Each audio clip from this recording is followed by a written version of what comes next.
Breaking news చూస్తున్నాం. అల్లూరి జిల్లాలో ఏజెన్సీలో సీలేరు, శబరి, గోదావరి నదులు ఉధృతంగా ప్రవహిస్తున్నాయి. మన్యంలో వాగులు, వంకలు పొంగి పొర్లుతున్నాయి. అన్నవరం వాగు వద్ద 200 మంది గిరిజనులు సాహసం చేశారు.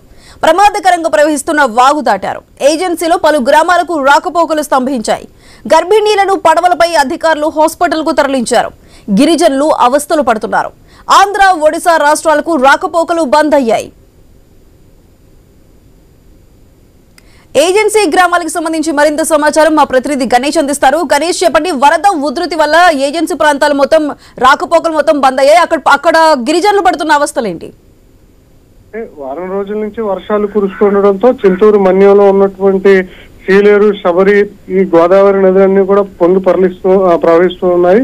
ఇదే సందర్భంలో చింతూరు విఆర్పురం ప్రధాన రహదారిలో ఉన్నటువంటి చీకటి వాగు, సోకులేరు, జల్లి వారిగూడెం వాగులతో పాటు ఉలుమూరు గ్రామం వద్ద శబరి అంటే ఎగుపోటు వేసి ఆ వరద నీటి రహదారులపై చేరడంతో మండలంలోని 16 గ్రామాలతో పాటు చింతూరు, విఆర్పురం మండలాలకు రాకపోకలు నిలిచిపోవడం జరిగింది.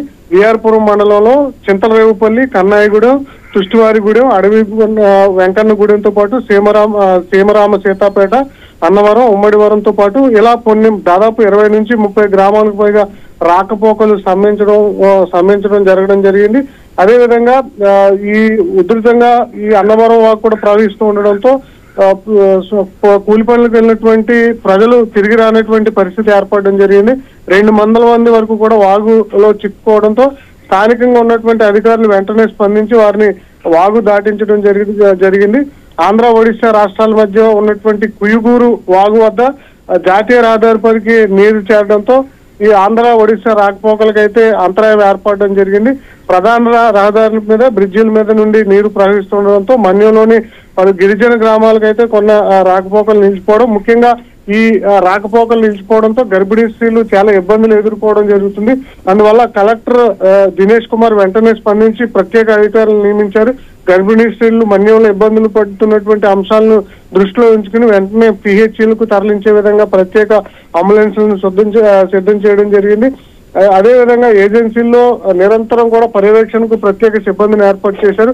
ఎందుకంటే ఇక్కడ టూరిజం స్పాట్లు ఎక్కువగా ఉండడంతో చాలా మంది ఇటు ఆంధ్రప్రదేశ్, ఒడిశా నుంచి ఈ ఏజెన్సీ ప్రాంతాలకు వస్తున్నటువంటి సందర్భంలో ఈ వాగులు, వంకలు పొంగుతుండడం పట్ల ప్రజలు అప్రమత్తంగా ఉండాలి, ఎవరు కూడా ఇటు రావద్దని చెప్పి హెచ్చరిక జారీ చేస్తున్నటువంటి సందర్భం కనిపిస్తుంది. ఎందుకంటే ఇంకా వర్షాలు కురిసేటువంటి సూచనలు కనిపిస్తున్నాయి. ఈ నెల 23 కూడా అల్పపీడన ప్రభావం ఉండడంతో ఈ ఏజెన్సీ ప్రాంతాల్లో కూడా భారీ వర్షాల వల్ల వాగులు, వంకలు పొంగిపోతుండడం పట్ల అధికారులు ఈ ఏజెన్సీలో ఉన్నటువంటి ప్రజలను అప్రమత్తం చేస్తున్నటువంటి సిచ్యువేషన్ ఉంది. Right Ganesh, thank you.